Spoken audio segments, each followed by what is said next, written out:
प्रतिमा recording studio Sheikhpura.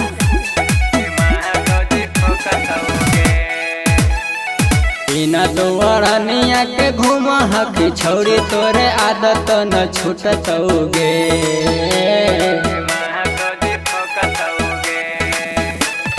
बिना दुआरनिया के घूम हकी छौरी तोरा आदत न छूटतौगे। चोलिया लाराम करके गोरिया गरम करके महतो जी ठोकतौगे। चोलिया लाराम करके ढोरिया गरम करके महतो जी ठोकतौगे।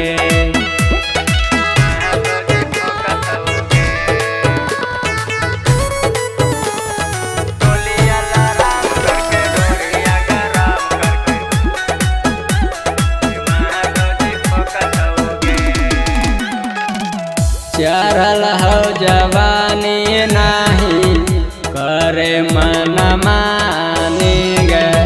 5 मिनट में नहीं तो झारे देव पानी गे।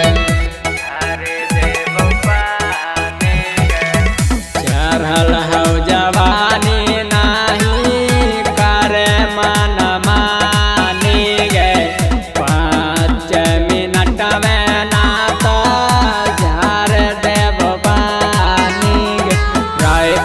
नोख पर रात भर नचैबो छौरी कोई नहीं खोखतौगे।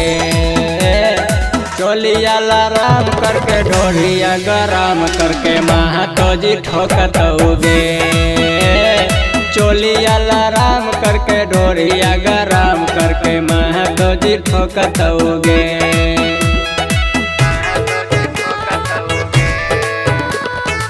मिक्स बाय शैलेंद्र बाबू।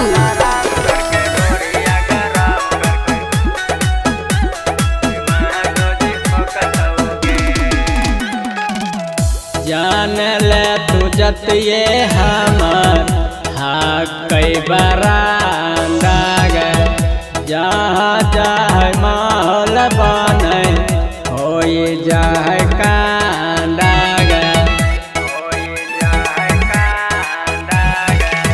जान ले तू जतिये हमर कई बरांडा गे।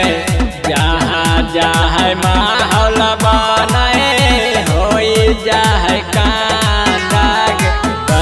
बिहारिया रवि रोई टरवा तोरा ओखरी में कुटतौगे।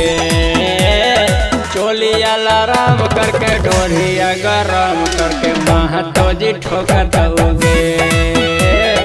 चोलिया लाराम करके ढोलिया गरम करके महतो जी ठोकतौगे।